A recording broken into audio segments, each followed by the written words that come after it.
Buenas noches, damas y caballeros. I'm just kidding. We're not doing that in Spanish. Uh, last week, you got the extent of my Spanish, and so I'm not going to do it again. It's too difficult, and I don't speak Spanish very well. But anyway, welcome to God Country Coffee, Friday edition, 7 p.m., 1900 standard, however you want to call it. Uh, We have an incredible guest tonight. I got her book on Monday, and I have not been able to put it down. I've been going through it. I'm a slow reader. I always have been. It takes me a long time to get through books, but I'm absolutely stuck on this book. And I think I'm probably around chapter 6 or 7 right now. And so uh, it's just an incredible read. And it's so relevant to a lot of things that are going on today. I want to first and foremost thank God for everything that He's been doing. I've been sick all week.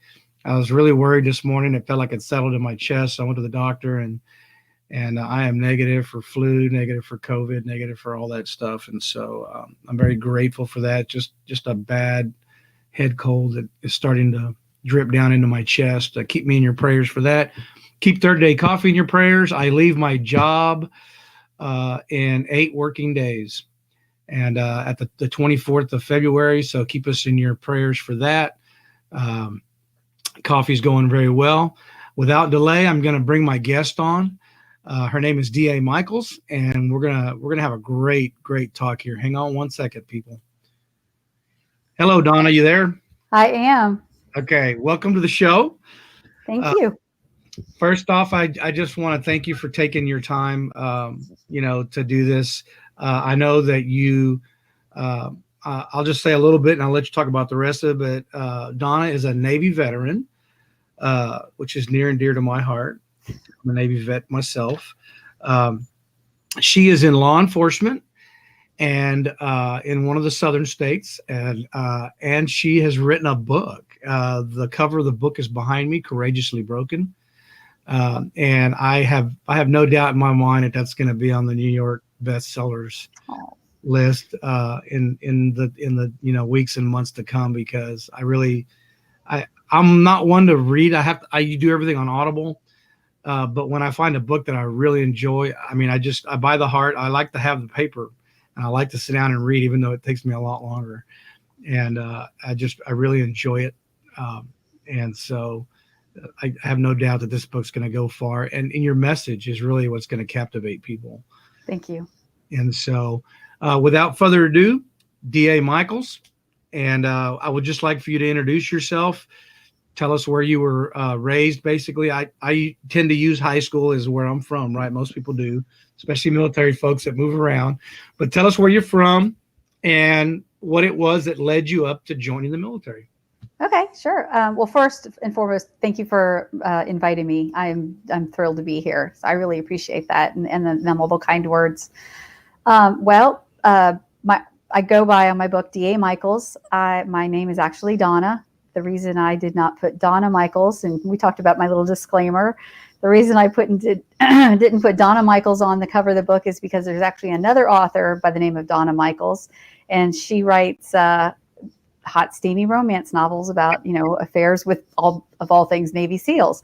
So I didn't want to get confused with the other Donna Michaels.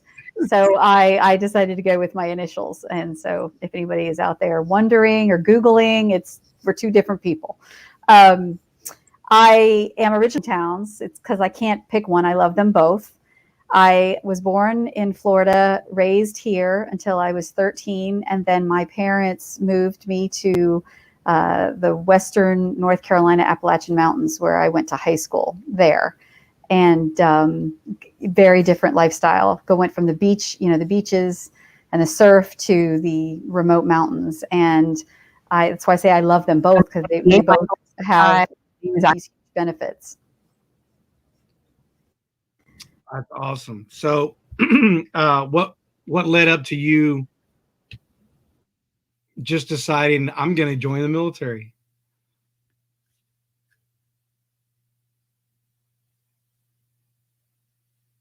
Donna.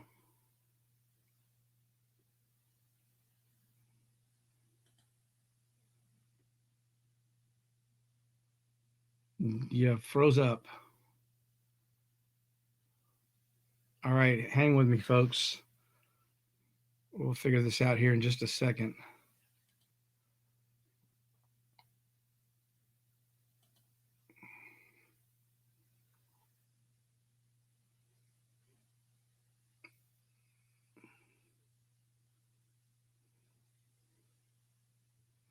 Okay. Stay with me, folks. I just lost her. She'll jump right back on. And then we'll just continue from there. I got to tell you that her story is incredible. You're really going to want to stick through this and hear what she has to say. And at the same time, I'm trying to pull up different windows to watch so I can see comments. Thank you, Carrie. She did freeze. I don't know how to fix that. Hopefully she will just chime right back in with the same link I sent her.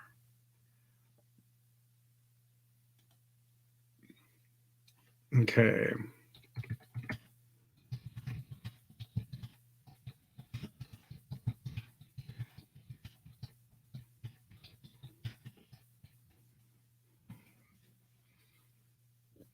There, she's coming on back on. Okay, here we go.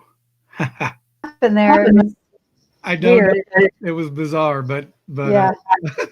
froze, and then I was like, oh man, because I was trying to click Windows so I could see comments on the other side, and as soon as I clicked one, you stopped talking, you just froze, and I was like, It was weird. And on my end, I heard you for a second, and then it dropped out, and I'm like, I'm checking with my internet connection. Everything looks okay. I'm like, what happened? Oh, well, Yeah. where were we? Okay, so you were talking about that you claimed 2 homes, Right. Florida, and then North in the Carolina. The Carolinas. Yeah, Western North Carolina, beautiful mountain country. And I still have great, friends there that I went to high school with. North Carolina, got out of the Navy, and I ended up back in Florida because this is where opportunity was. So I'm getting a little bit of feedback. Do you hear that? It should have went away. I accidentally hit one of the other windows that I had open. Okay. Well, I thought that's what happened right before I got disconnected last time. I wanted to make sure it wasn't on my end. Yeah, I did that last. I'm not touching anything. I was scared. Like, oh God, please don't let me do this again. Okay. I went in the Navy because I came from a very patriotic family. My grandfather was a World War II veteran. He had 17 siblings, and all of the boys, with the exception of one, went into World War II. The only reason that the one didn't go in, I think, was a medical reason. I think back then it was flat feet or something like that disqualified him. But all of his brothers, they served. My father served. My father's brothers served. So both sides of my family were all Navy. So it was kind of a no-brainer which branch I would join.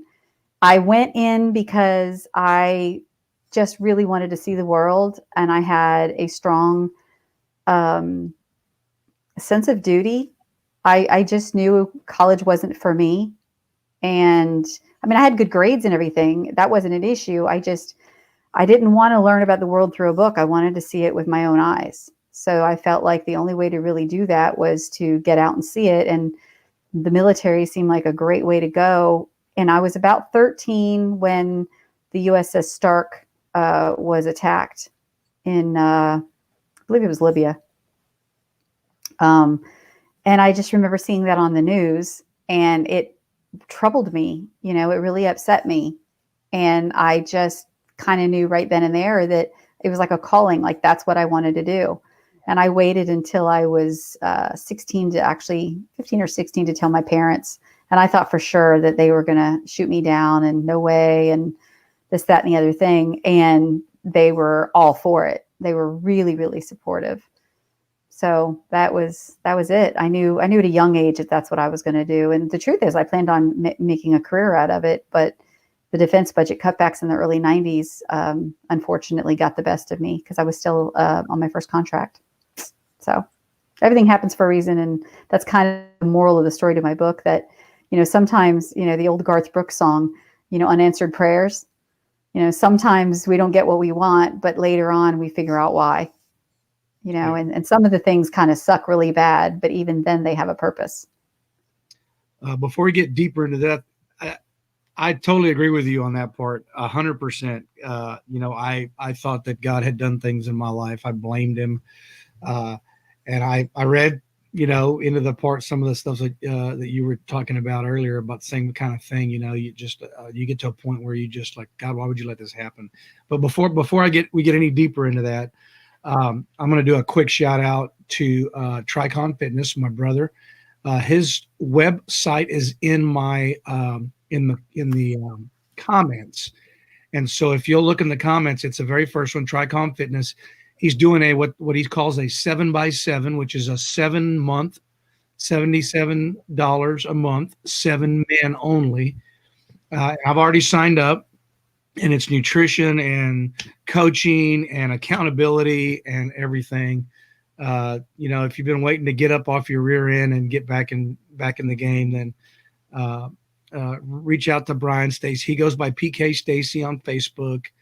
And again, I put his website in the comments. So just look at the very first comment. You'll find it. Also, briefly, Third Day Coffee. We sell coffee. We sell the best coffee this side of heaven. And as you can see here, I have this awesome Pray hat from JD Tyranny. He's also a veteran entrepreneur. And you'll see that my name today is lfmissions.org. I'm raising $500 for my birthday, which is February 10th, for LF Missions so that they can build a church in Sierra Bueno, Honduras, which is where my coffee comes. This awesome Pray hat from JD Tyranny. Sorry, my bad. He's also a veteran entrepreneur. No problem. And so if you guys would just keep those things in mind, I just wanted to get them before we got any deeper, because I know that once Donna gets rolling here, not only is she going to get rolling, but you're going to be glued to this thing, and I don't want to interrupt her after this. So, are you saying I talk a lot? No, I'm saying that you have an incredible, captivating story that I'm not going to interrupt. Everybody that knows me knows I talk a lot, so it's okay. So right now, before we do that, I did say previously that I was gonna do a special code during every episode, and I'm gonna put the code in the comments right now. The code is good for 1 month. It's good until March 7th, and it's good for 20% off of anything in our store. And the code is EPI10. And that does not stand for epidemiologist, even though my wife is an epidemiologist. It stands for episode 10. I just didn't want to put the S in there so people would wonder, well, what does that mean? Well, it doesn't mean anything. What it means is that you get 20% off of everything in our store, and you're only going to hear it on this show or on the replay. And Annette, thank you for chiming in. Justin, Ranger Dan, I thank you all for watching. Please stay tuned. This is going to be incredible. This woman has an incredible story, and we're going to get there. And so I'm going to let you run with this now. I'm going to get out of your way. I mean, track us down the book. I mean, tell us how that came about, and then just go where you want to go with it. Because, like I said, I'm not even halfway through your book, and I'm already sucked in. So, talk about it. Well, I will tell you that the feedback I've gotten thus far since it came out, Veterans Day, has been beyond my wildest expectations, and I'm truly humbled, honored, and extraordinarily thrilled at the positive feedback that I've gotten. My mission is to erase the stigma of PTSD. I mean, that's my passion. That's what I'm trying to do. I tell people all the time, they said, well, first of all, I've had a crazy life, and it's all in the book. And I've been told for years, oh, you should write a book one day. And I'd laugh, like, who's got time for that, right? Or sometimes I would say, yeah, but I'm waiting for my happy ending. I don't have my happy ending yet. And then the book actually happened by accident. I was diagnosed with PTSD 3 years ago. I went into a really bad, dark place. And it's a combination of a traumatic event that happened when I was in the military, compounded by 20 years in law enforcement. Well, at the time it was 17 years in law enforcement of seeing tragic, horrible things that human beings aren't meant to see, and our brain has a difficult time processing it, right? So with first responders, it's more of like a chronic PTSD. With military people, it's usually more of an acute because it's one major traumatic event. With me, it's kind of a complex both. So I got diagnosed 3 years ago, and when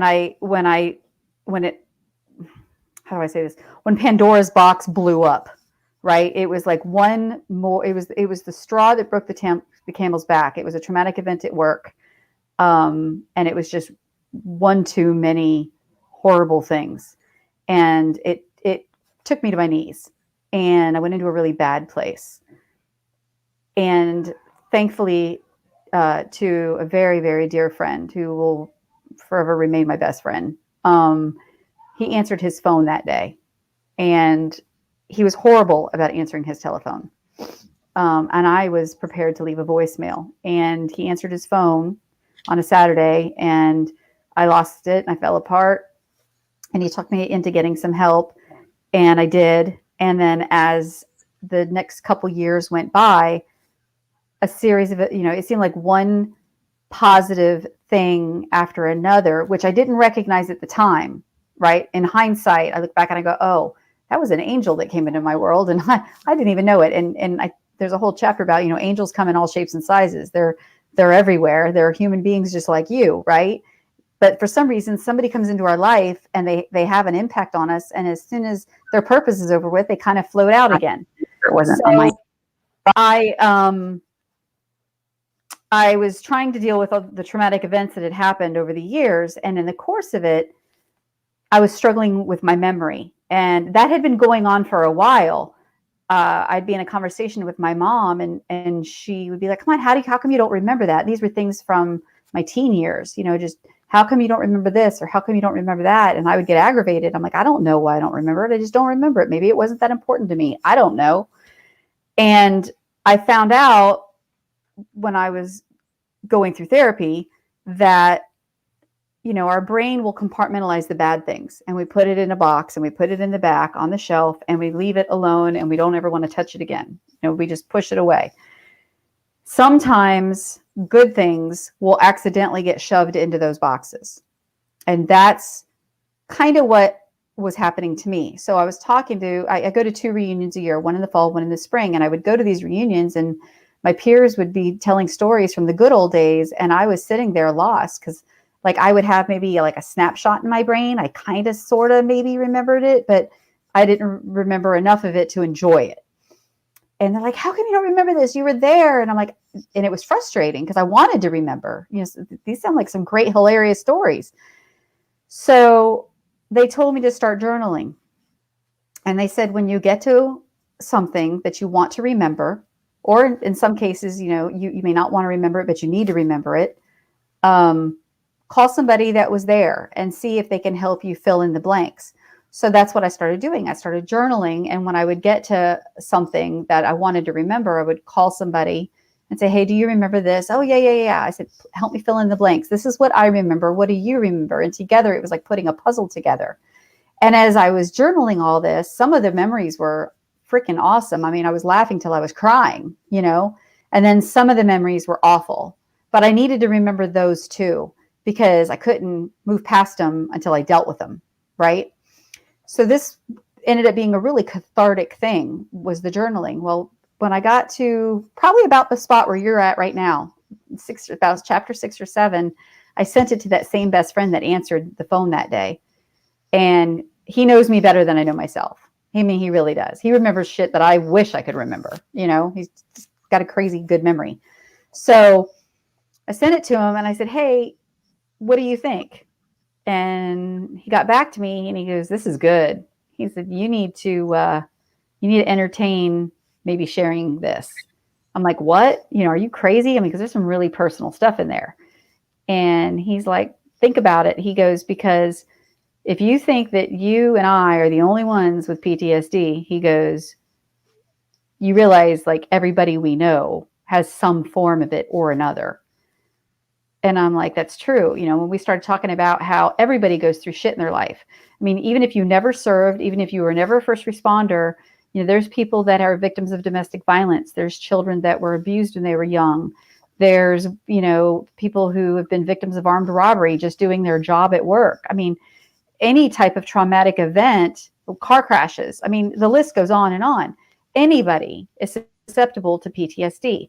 The reason we as veterans and first responders are more associated with it is because the likelihood for us is much higher because of all the trauma that we're exposed to versus the average person, right? But it can truly happen to anybody. So we talked about it, and it's like, you know, it's a shame it's got such a stigma because it's the media, you know, oh, veteran goes on killing spree. He must have had PTSD, you know, and it was getting this horrible stigma, you know, where people who didn't understand it and didn't know what it was thought that somebody with PTSD was dangerous. And that, you know, I would hear people say that myself. They didn't know I had it because I don't go around advertising it. Well, I didn't at the time anyway. Now I'm comfortable with it and I can talk about it. But for a long time, like, that's why I wouldn't get help. I didn't want that stigma. I didn't want that label. I thought I was going to lose my career. I was scared to death to deal with it, to accept it. And I realized that that's the reason the suicide rates are so high, because there's so many good people out there suffering and struggling. They're afraid of the stigma. They're afraid of that label. And I thought about it and I'm like, you know what, if sharing my story will help other people get the help that they need, you know, especially when the demons come out and the demons are getting the best of them, then I can do that. It took me a little while. I had to really like get to that place where I was comfortable with it, but I had a lot of support and a lot of encouragement, and that's pretty much it. I think like you said, I do ramble. I went on and on and on. I probably went way past where you wanted me. No. That's great. And I apologize. The dogs are losing their minds. Mama's coming home. But God willing, in another week or two, we will be in our new shop that will be soundproof from the dogs, I think. We'll see. And we won't have these.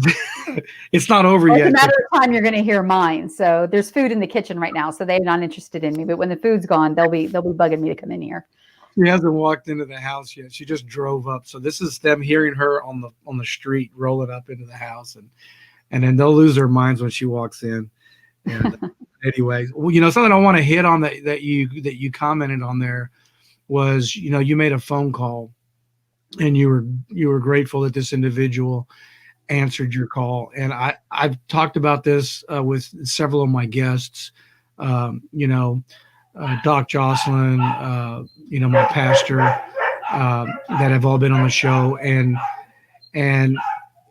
it's amazing what a simple phone call or a text will do for somebody who needs to hear from somebody, or somebody who needs to, you know, just know that somebody's got your back. And, you know, that's such a big deal today, that everybody just thinks it's nothing, that it's just, oh, it's not a big deal, you know. But I want to share one of the comments too, that while you were talking about being a police officer, being a law enforcement, and seeing some of these horrific things that you see, Ranger Dan, who is the owner of Coffin Coffee Company, he chimed in here. Thanks for the joke, Ranger. I love it. I wouldn't have it any other way from an Army guy, but he said, I can relate to that. His quote, in fact, I'm going to put it up here. He says, I can really relate. And so, you know, your story resonates with people because it's something that not everybody. Now, every veteran who's been deployed forward can relate to being deployed, right, in a forward area, but not every military person who's been deployed can relate to what law enforcement goes through. And I talked to you about this last night. And firefighters. I mean, they see as much of it as we do. Oh yeah. And you have to think about, these people are on deployment every single day that they put their uniform on. It doesn't end in 2 years or 4 years or 6 years or even 20. It ends when they take the uniform off for the last time, or tragically, if they're killed in the line of duty. But they're on deployment every single day. They can't get away from it unless they leave the field. And so, I think that's a hugely understated area that we overlook constantly. Our firefighters, our police officers, our medics, in the civilian sector, nurses in the trauma, ward at the hospitals. We take that for granted that, it's our military and it is our military that they do need that, because they are sent to a different land. But like you said yesterday too, you were talking about, I'll let you elaborate on that, because I think you said it perfectly about, the difference between somebody that gets deployed and somebody that's a first responder. And just tackle that for a little bit. Well, I want to give a shout out to Linda Conrad of Good Canine Academy out in Texas. She is an amazing woman who is training PTSD service dogs for veterans and first responders. And that is one of the nonprofits that I'm donating to with the proceeds of my book. But Linda and I had to talk about this one night, and we were talking about a friend of mine she's hooking up with a dog, and she asked me about his needs, like what his triggers were. So we talked about it a little bit, and it's amazing the difference, because like combat veterans who've been deployed, they could get triggered off of something as simple as somebody put their trash out on the wrong trash day. You and I, we see somebody who put their trash out on the wrong trash day. A combat veteran sees that as suspicious, and that could be a roadside bomb, and that could be a trigger for them, where they get hyper vigilant, thinking, why is that trash out? It's the wrong trash day. And everyday people that never had to worry about roadside bombs, we don't give it a second thought, right?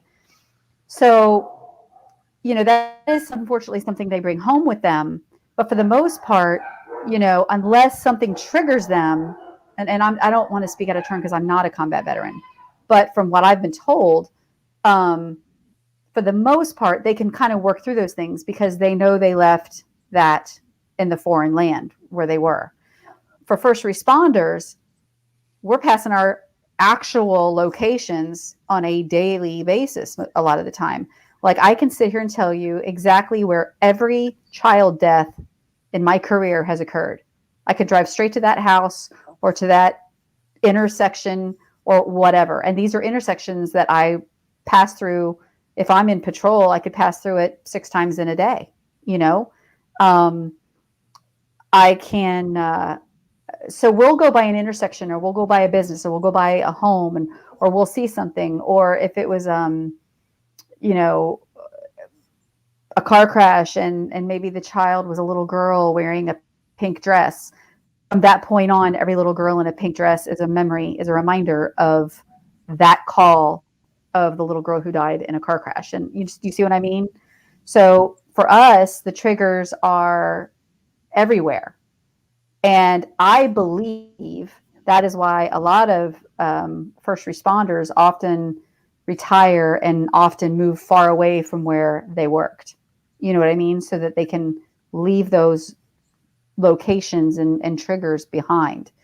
I moved out of my jurisdiction in 2014 because and this was before I got diagnosed. But I literally was struggling to sleep at night. Well, I've been struggling to sleep at night for a long time, but it was really particularly bad because I felt like I was on the clock 24/7. I would literally have people ring my doorbell at 1:00 in the morning because they didn't want to call 911. They saw a cop car in my driveway and they would ring my doorbell. It's like, are you kidding me?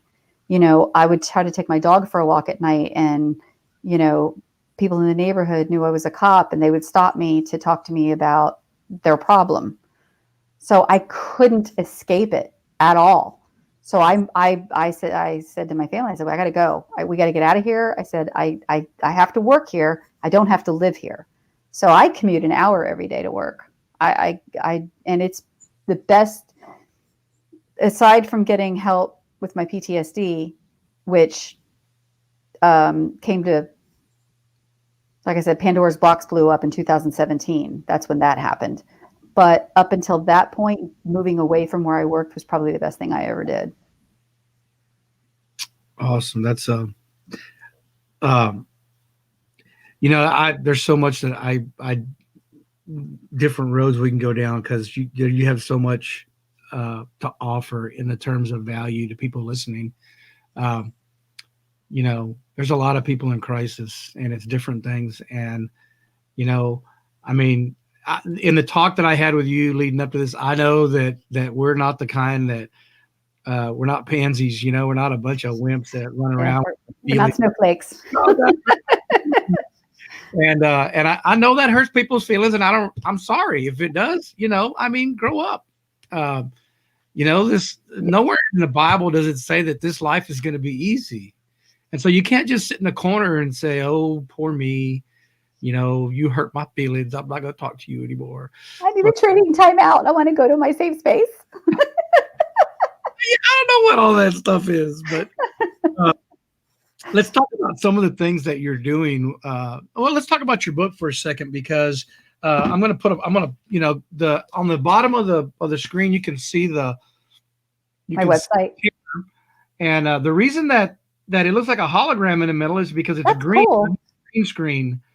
And so it's blocking out the piece that's in there. It's Courageously Broken. And as you can see, I'm starting chapter 7, and I just been not been wanting to let that book sit down. I know I should have this memorized, but I don't. Is chapter 7 Welcome to the Jungle? Chapter 7 is not Welcome. Chapter 7 is part of the team. Okay. All right. I think the next chapter. You're getting into what probably are my favorite chapters. Yeah. The picture at the end of chapter 6 was where the SEAL guys, they put a plastic liner in the back of a truck. Oh, the boat guys? Those are the boat guys. Yeah, the boat guys, they won their softball championship, and they lined the back of the truck with plastic and turned it into a mobile pool / cooler / I want you to see this picture, because it's not a big truck. When I read it, I thought, it's like a big old 5-ton or something. And it's a little tiny one of those mini trucks. And so I think it was I want to say maybe it was it's either a Dodge or an S10, but yeah, it was small. Just a little truck. And I was thinking, when I read it, well, they took this big old 5-ton or deuce and a half, and then made a swimming pool out of it. This little tiny compact truck that they piled in. I think it's hilarious. And you can see the smiles on their faces, man. They're just like, oh man, with it. And so, yeah, I had a friend of mine from work. He was a Marine before he became a cop, and he bought the book, and he called me one day, and he goes, I need to thank you. He goes, first of all, he liked the book and everything. He goes, reading this brought back so many of the good memories with my brothers. He said that he invited one of them over, and they sat. He goes, neither one of us can remember the last time we sat, just talked about the old days. And he said, we put down a couple beers around the fire pit, and talked about stories from back in the day. He says, we were laughing till we were crying. And I'm like, exactly. I'm like, we've all been through a lot of crap. We're beaten and scarred and whatever, but we also have some good stuff, and we need to remember the good stuff, Yeah. I think I told you I'm going in March to go see 2 of my Navy brothers that I have not seen since 95 maybe. I think that's what you said. Yeah. And yeah. I'm so happy for you. You are going to have so much fun, because I tell you, there's nothing better than those reunions. I go to 2 a year, and they only started a couple years ago, but each one just gets bigger and bigger and bigger. And now my friends in Lakeland, they're the ones that host one of them. And last year, I mean, we had guys there from Washington State, like people came from all over the country. And it's just, oh man, we have a good time. Yeah. And, it really is an unbreakable bond. And it's sad, though, that, people, you need to buy the book. That you can go to the web address on the bottom, courageouslybroken.com. But can I chime in there? Absolutely. Because I appreciate you push my website. And by all means, I've got a blog on there. I got all kinds of cool stuff on there. But I really need the retail sales. So by all means, it's available through all of the book sales. They can go online with any major, whoever they want to buy their books from, whether it's Barnes & Noble, Books A Million, Amazon, whatever. It's available where books are sold. And I need those retail numbers. So, because believe it or not, when they buy them from me directly, they don't count towards bestseller. I believe that. So there you go. Hit Amazon and buy Courageously Broken. And before this is over, I will I'll put a link directly to her book on Amazon before we get done here, and that way you guys can just track that down and buy it. Write a review. I got some good reviews in here, but I can always use more. Yeah, absolutely. And that the more I honestly believe, Donna, that once you start, I see where Richard Kaufman already hit you up in one of the messages that I sent out for this show. He said, "Hey, Donna, let's talk." But he's going to put you on his show, I guarantee it. And there's a slew of other veterans that have really great podcasts. I think we have a small success group that's in Messenger, and in that group, there's like 4 veteran entrepreneurs who have podcasts that are in the top 10 this last year. Wow. And so I have no doubt in my mind that as your story starts gaining traction, that your sales are just they're probably gonna blow your mind. So I'm so excited, and it's just because I just really, really want to erase the stigma. I genuinely, in my heart of hearts, I believe that if we can erase the stigma, we can set people straight that there is nothing to be embarrassed about. There is nothing to be ashamed of. I have a challenge coin that's getting designed right now. We're going to have a challenge coin here real soon, and we're actually going to have some t-shirts. And it talks about all heroes, have some scars from their battles.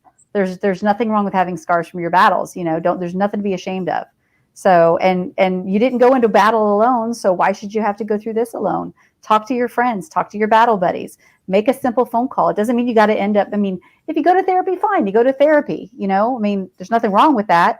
But sometimes you just need to talk, and it's nothing wrong with calling a buddy and just talking about, whatever's eating at you, But, thank you so much. I'm over the moon with the support and the positive feedback, and I'm really glad you're enjoying it. I think one of the other issues that we as veterans and people of our generation have is that we are those people who make fun of the feely people, the ones that get hurt all the time. Yeah. We're the ones that do that. Are you serious? Hey, pull your pants up and stop crying. We're the ones that, that are True.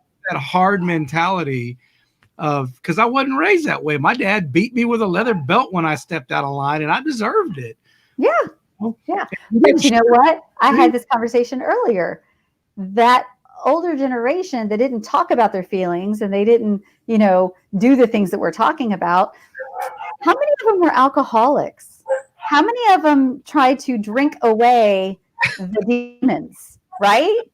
Yeah. I know my grandparents. I know my grandpa. I love him to death. He was my hero. Now that I'm talking about him, I keep his picture over my computer. I don't know if you can see it.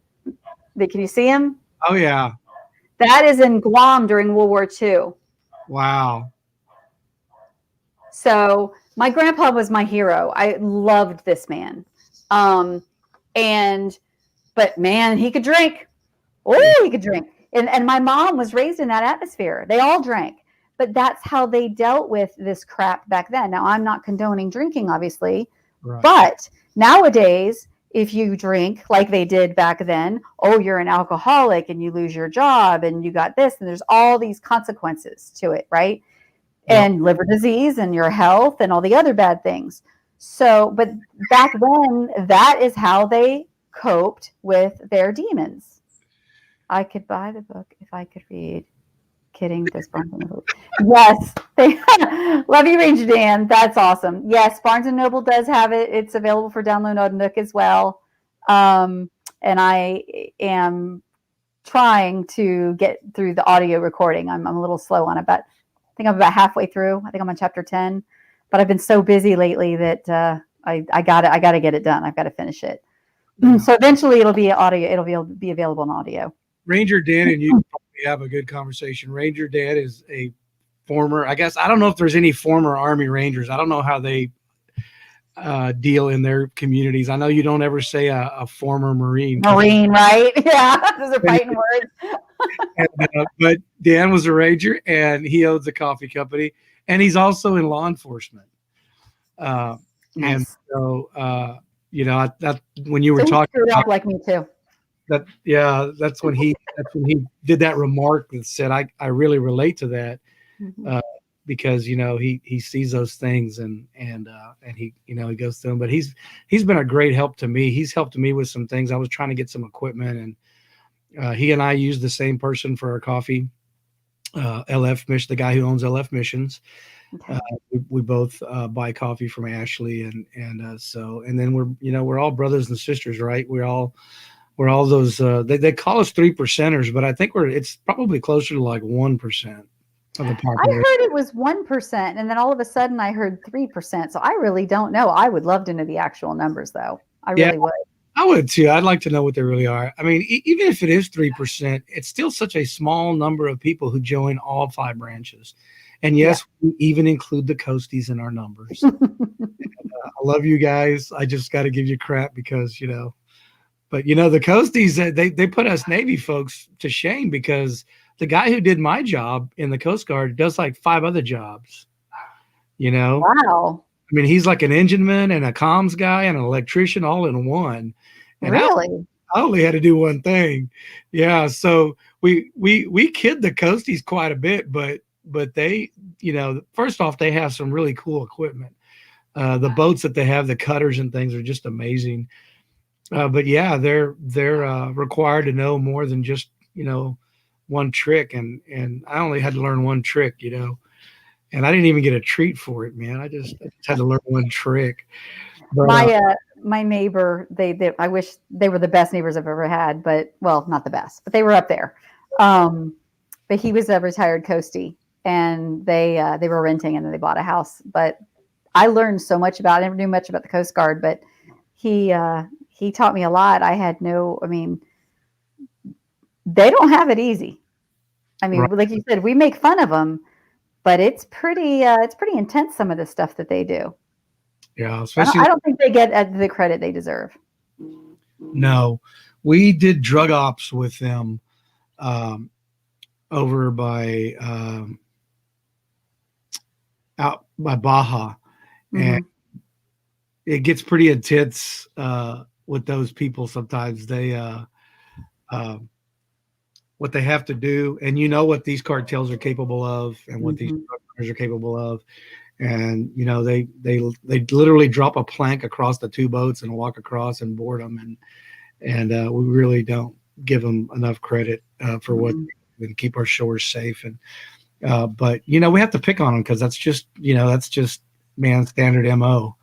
Well, I think it's like Marines. I mean, I love picking on Marines because it's just too easy to do. It's Too easy. So I want you to walk us through what you want to do with your book as far as how we address. I wrote it down: veterans in crisis. And you can go wherever you want with that. Meanwhile, I'm going to look up the book on Barnes and Nobles, and I'm going to look up the book on Amazon, and I'm going to put those links in our comments. So if I'm not looking directly at you, I'm not trying to be rude. I'm just going to look these sites up so we can. No worries. I'm used to it. And Oscar, thanks for chiming in. My buddy I met him in a little tiny town in South Texas, and he ended up joining the Army. And I've kept in touch with him all these years, and so I'm glad to see that he chimes in once in a while. So Sweet. Anyway. So just let's talk about the veterans in crisis and how we address that, and how your book's really addressing that. It really is helping people. I mean, I just poured it all out. That's like I said, it was a book by accident. And I'm just, I'm so glad that the message I wanted to convey is actually being conveyed. I, without giving too much away in the book, one of my angels that kind of came into my life was one of my brothers that I was stationed with in Panama, and he knew that my German Shepherd had just passed away, so he knew I needed a distraction from the demons that were more or less kicking my ass. And he just out of the blue got a call one day. And the reason he knew all this is he could tell that my Facebook post had kind of taken a dark turn. It's funny how social media, like normally I'm always, posting memes and funny stuff, and that's my normal bubbly, me. But all of a sudden I'm posting these depressing, memes that just were not normal for me. And anybody that knew me knew it wasn't me. So he kind of picked up on it. He knew my shepherd had died, and he just out of the blue, he called me one day and he said, "Hey, I got this dog, and I was going to keep him for myself. He had bred him. He had the mom and the dad, and he'd kept the pick of the litter for himself.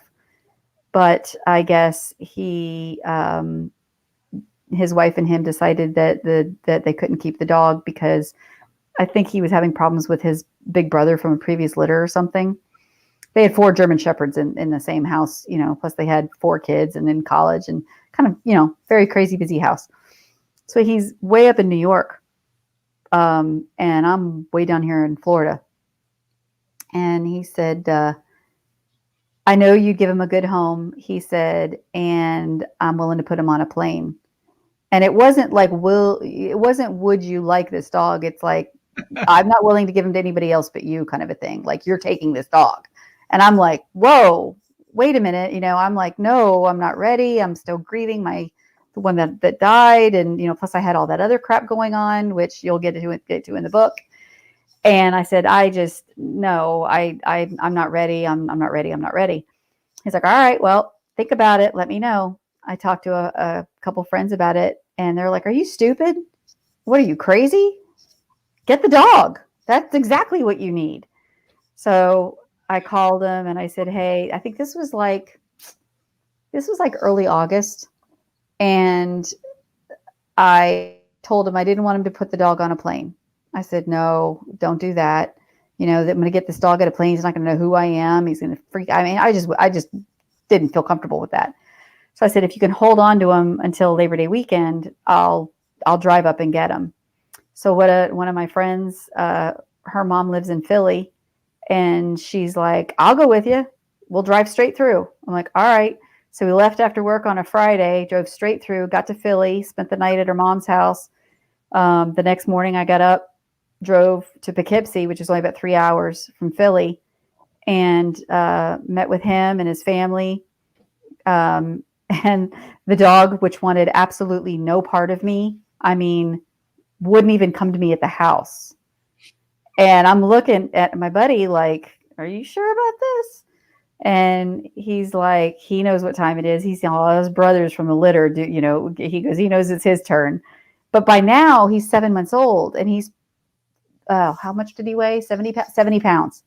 So he wasn't a puppy anymore. He was a, huge puppy is what he was. So he carries him out to the truck, puts him in the truck. We drive my daughter was with me. We drove from Poughkeepsie to Philly. When we pulled into my girlfriend's mom's driveway and I opened the back door, it was full of vomit. He had puked all over the backseat of my truck.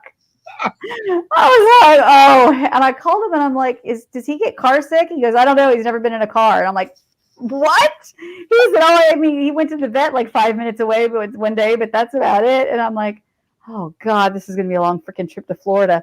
So we got through the night. The next day we came back to Florida just in time for a hurricane. Oh, now, when we were in New York, it was chilly, it was rainy, it was cold. He's a long-haired German Shepherd, got a thick coat. We get to Florida, it's Labor Day weekend. It's 100 degrees. We got a hurricane coming. My friends had already put my boards up on my window, and now we're looking at this house like like basically a cave. And oh, this poor dog, I can only imagine what he was thinking. And he was a freaking hot mess. I mean, he was potty trained, but other than that, he ate the drywall in my house. He ate everything. Like, oh, he was incorrigible. He wanted to kill anything that had more than 2 legs. He was good with humans. I couldn't even walk him. He'd see a cat, a squirrel, a dog. It could be like 2 blocks away, and he was pulling me down the street to like aggressively. He wanted to kill it. And so to say that he was a distraction would be an understatement. But you know what? It was exactly what I needed. I had a project. I had something that was taking my mind off all the demons that had been kicking my ass for several, at that point, a few months. Yeah. And we ended up went through a couple dog trainers which were no bueno at all. But then we found hey, Vicky. Vicky was my roommate in the Navy in Panama. Oh, she's my sister. I love you, girl. Oh, that just made my day seeing that picture. So, she is mentioned in the book, but under a fictitious name. So we won't tell what character. Well, they'll figure it out. She was my roommate in the Navy. She's Nicole. Sorry, Vicky, I ratted you out. You did it to yourself. Love you. So, oh my God, sorry, she distracted me. I love her. So anyway, he I love you too. She or Saint. So we finally found a really good dog trainer, and in one day I realized it wasn't the dog that needed training, it was me. I didn't know how to read my dog. No, I mean, legit, I didn't know how to read my dog. I didn't know how to. So the trainer taught me when he does this, I learned everything from don't let him make eye contact with another dog. That's how they kind of like will challenge each other. It's the alpha thing, you know what I mean? Or dominance. So I learned everything about dominance, how to read his body language before he would go off, how to correct him when he did, how to teach him who the real boss was, because at that point he thought he was. And then I thought about it and I'm like, okay, I got this dog from this big, strong, extraordinarily masculine Navy SEAL with a very deep voice that just commanded respect. Does that make sense? Absolutely. And now he's got a chick who gets pissed and my voice goes up 10 octaves. I mean, because the louder I get, the higher my voice gets. I didn't have that big manly, command voice. And it was so weird because, it was from my friend's personality to my personality was pretty, big difference. Anyway, so now he is my best buddy. He goes everywhere with me. He is so in tune to me that I am, and I look back and I go, good Lord, that was, my friend was my angel and he gave me the gift of a lifetime. He's now my service dog. He's been certified and he's been on, we've flown to DC. He's been to the Capitol. He's been to the White House with me. It's just, I don't know. And I call my buddy, I tell him all the time, like, man, I'll never, ever, ever be able to thank you enough, because this dog truly played a huge part in saving my life, and so because of that, I'm a big advocate of service dogs for vets and first responders with PTSD, because don't get me wrong, I'm not cured. I'll always have PTSD. We all will. We're all going to have our bad days. We're all going to get triggered at some point or another. One of my triggers is cigarette smoke. Believe it or not, if I smell cigarette smoke, I immediately go into a bad place, right? What's beautiful about Saint, my dog, is when I get triggered, he picks up on it right away. He can sense my anxiety. He knows when I'm in a bad place. So he'll be a goofball, or he'll come and he'll distract me. Or you saw him last night when we were talking. That's what was happening. He's not in here right now. I'm going to open the door in a second and then the viewers will get to see him. But he just knows. He knows when I need that. Yeah. So I firmly believe that we talked about this last night. my daughter was the one who told me recently that every creature on this earth has its purpose. Every creature, right? My daughter is very, very spiritual, and I'm very proud of her for that. And we got into a silly debate, which will never end, about I believe dogs go to heaven, and she says they don't, and whatever. Okay, whatever. We're just going to agree to disagree on this one because I'm not bending and neither is she, but whatever. But, she says, Mom, dogs were put here for humans. They really are man's best friend. So their purpose is for us, and I really believe that. They absolutely. So I'm going to touch on something. I know we talked about this a little bit, and I'm not gonna beat you up with deep, super in thought questions or anything like that. But I just my purpose. And everybody, I have no problems sharing this with people, telling people way ahead of time. There's a reason my podcast is called God Country Coffee. And that's because I'm always going to share the word of God. I'm always going to give him gratitude for everything he's done in my life. I'm always going to bring people on who can value other people. That's the country part. We're supposed to take care of one another. We do it better in the military community than the civilian community does it, but that's what we're supposed to do.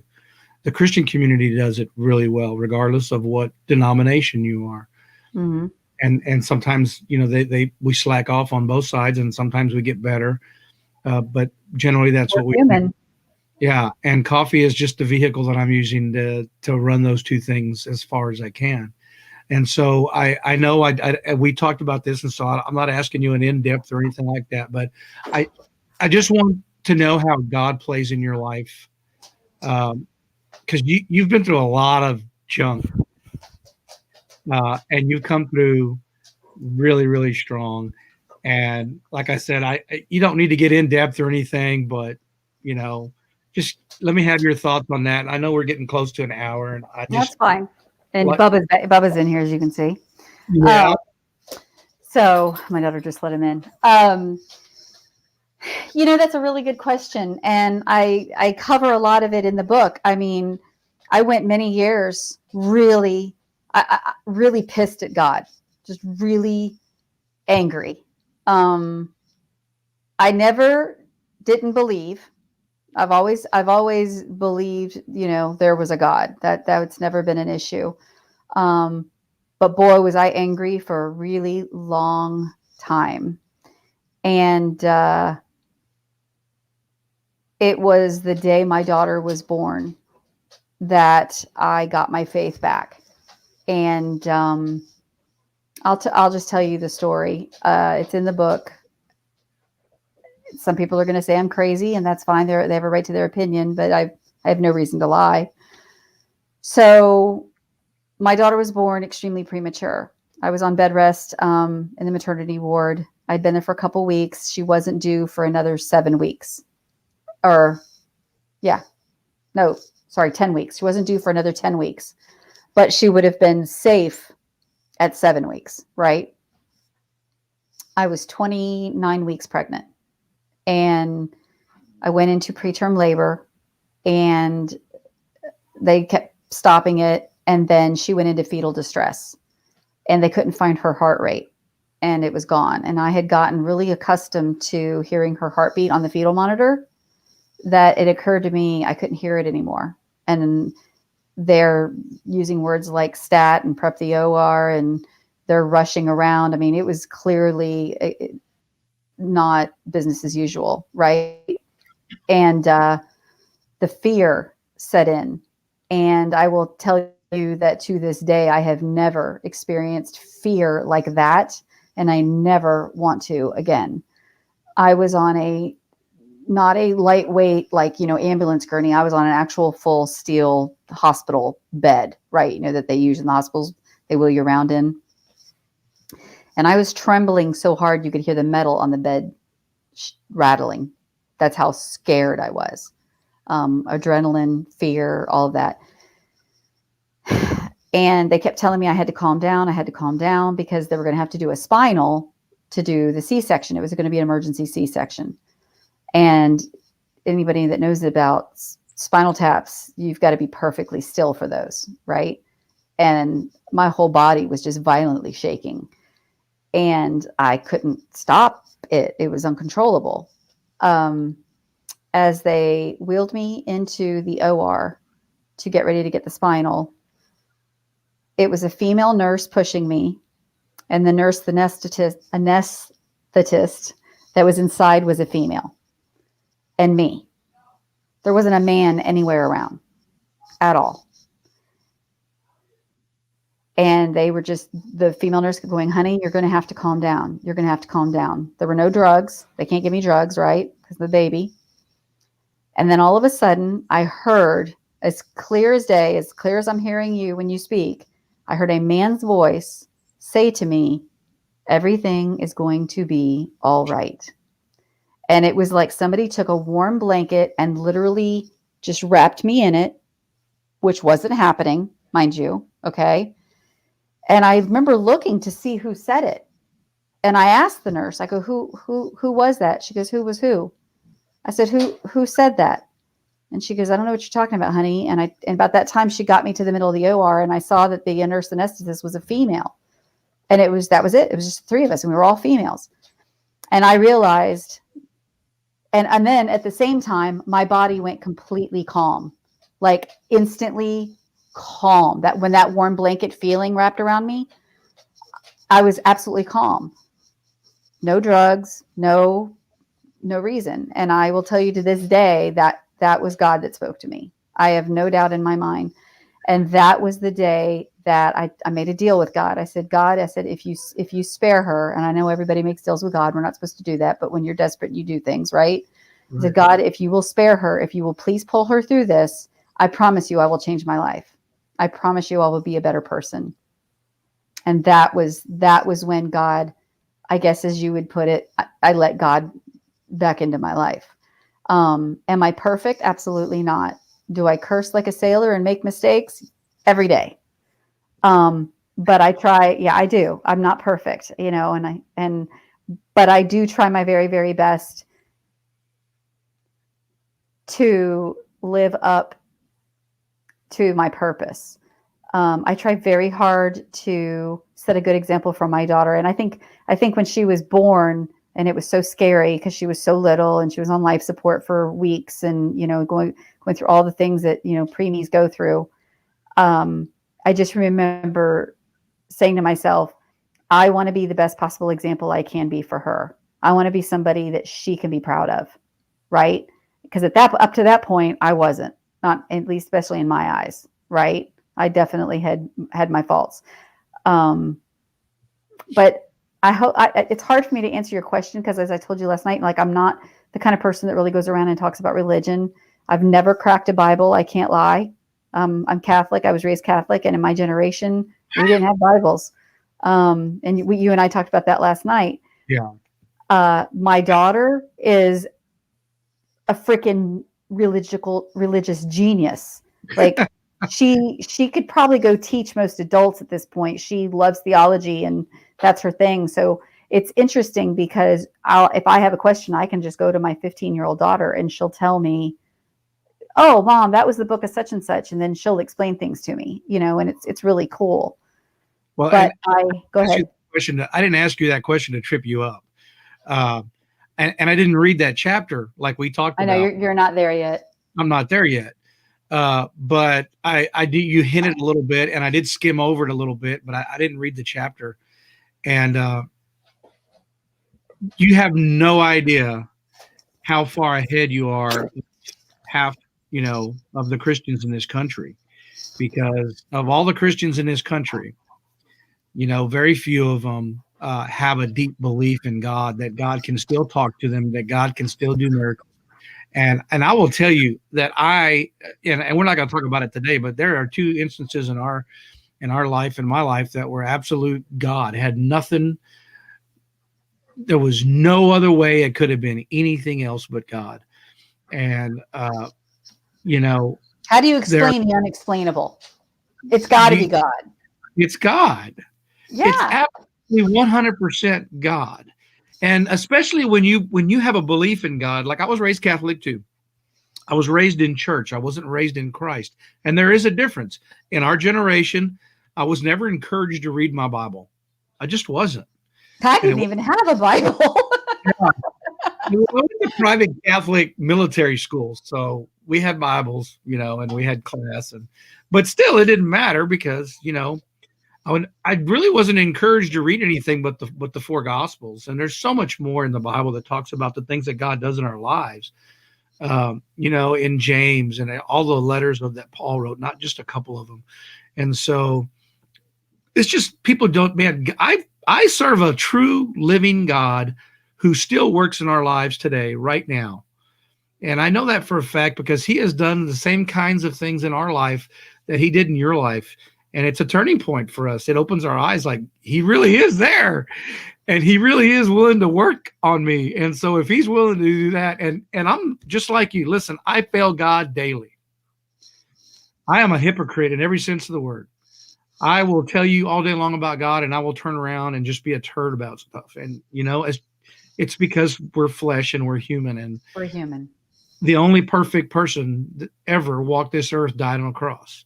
Mm-hmm. And he's the only perfect person that will ever walk this earth. And so the rest of us are we're not infallible. We have our problems and our issues. And my mother's calling me. She calls me almost every week during my podcast. It's hilarious. And but Did you anyway, do it on purpose, or it's just the way it happens? she just doesn't pay attention. And I know. and so she doesn't God have bless our moms. she doesn't have any issues. She pretends to forget things, but she really doesn't. Yeah.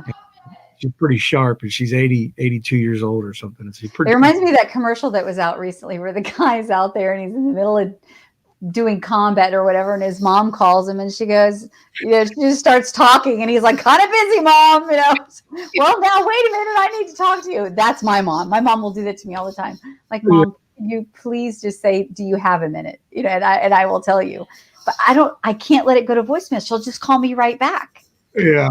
My mom, she's a trip. Mom's pretty good. She'll wait till I call her back, or she'll call my wife, Anyway, first off, I want to tell you thank you. I asked you that last question for a reason because there's so much in that book that people need to read. They need to buy the book. Now, I put in the comments, I put the Barnes and Noble link to your book, and I put the Amazon link to your book. Thank you. There's been a lot of people watching and commenting on all three platforms that I have. I'm excited. I can't wait to see him. I don't get to see that on my screen. So when you put the one of Vicky up, you got me all excited. Yeah. And so, and Justin has been commenting, I guess where you went and got your dog is not too far from where he lives. That's right. We talked about that last night. And so anyway, I thank you for taking time out. I mean, time is valuable to us, right? It's when I get done here, I'm going to go, sit with my wife and talk about her day and do the normal things that we do. But I really appreciate you taking the time out. Thank you for having me. And your story is incredible. And don't stop. Don't change who you are. Push that to the end.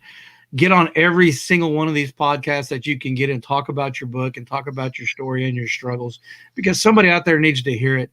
And I know that, as we talked, you're not very religious in the sense of what you think religion is, but you have no idea how religious you are, how spiritual you are. You have it's not that. It's just have always considered it like a private thing. It's like right. My relationship with God is a personal, private relationship with God, and I don't know why I am like that. I don't know. I wish I could explain it better.